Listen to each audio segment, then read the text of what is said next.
culture war generals don't want to win. They just want the war to keep going. Today, here's what I want to show you. I'm going to give you the big idea up front, and then I'm going to spend the rest of our time unpacking this one idea. And this one is for those of us who specifically are Christians. And here's the big idea. Culture wars are not the way of Christ. Today, I'm going to show you from Scripture that the appropriate response to genuinely concerning things that we see in our world, to cultural influences that are not good for people, the response that actually changes the world is not to retreat, and it is not to attack. There is a third way that we're going to learn from a first century apostle today, the Apostle Paul.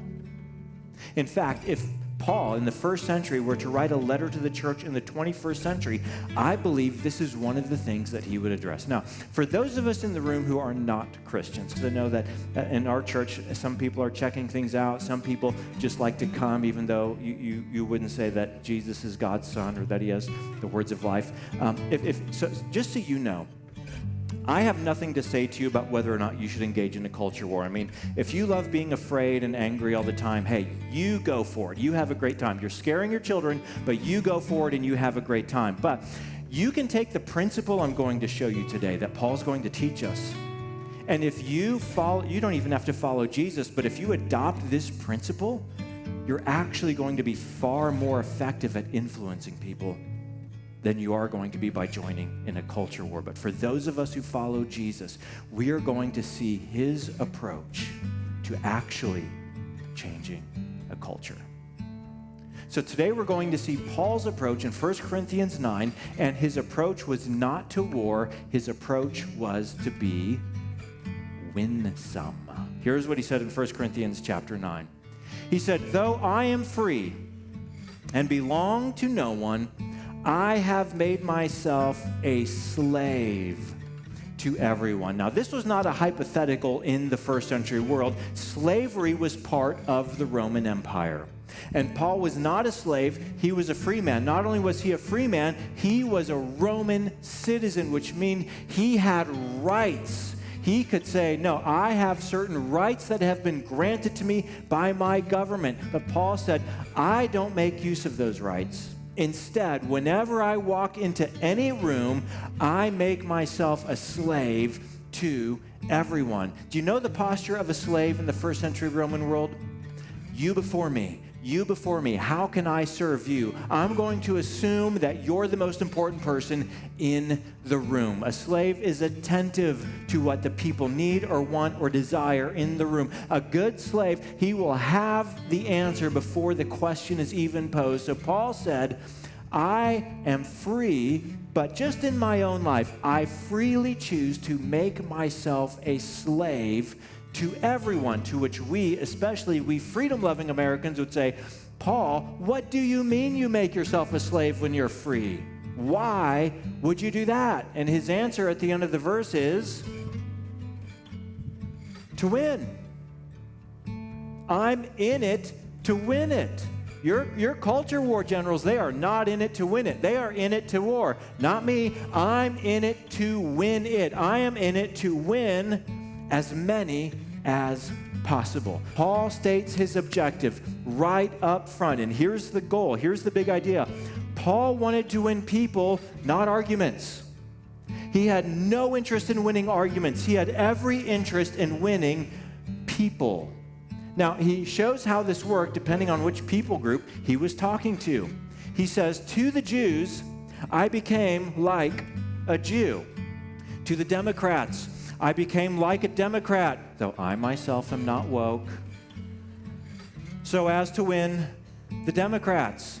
To the Republicans, I became like a Republican, though I myself am not a greedy capitalist, so as to win the Republicans. To the independents, I became like an independent, though I myself can make up my mind, so as to win the independents. Is there anyone I didn't offend yet? Did I miss anyone? Show of hands. So to make sure I got everyone. Is that not what Paul would write today? Maybe not the joke part about being woke, okay? Hey, listen. Do you know, I mean, everyone has their own values, but generally speaking, do you know what liberal people value? You should. if you're a Christian. Liberal people generally value justice. Justice for the marginalized, for the excluded. You know what? What if you became like a Democrat and rather than engaging in some kind of culture war, you said, you know, Jesus valued that too.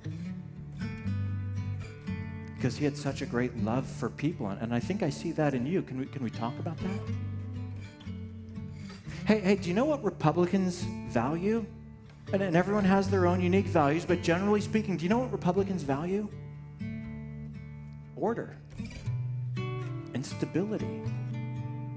So society can function in a healthy, proper way, so people have a chance to flourish. What if engaging in a culture war, you came alongside of them and said, hey, do you know what? God has that value too. He created order out of our chaotic world. And in the future, in heaven, heaven will be a place of order and stability and goodness and human flourishing. Can we talk about that? Do you know what independents are frustrated by? That they see problems on both the right and the left. And you know what? If you want to become like an independent, you say, you know what? God looks at our broken world and his heart is broken too. Paul wanted to win people, not arguments that won't matter after 10 years, but people who will matter a million years from now. The church isn't trying to save America. We're trying to save Americans. Hey everyone, thank you so much for checking out that last clip. My name is James and I serve as the Digital Media Director at Hope Church. If you're interested in exploring more about this topic, just click the link down in the description.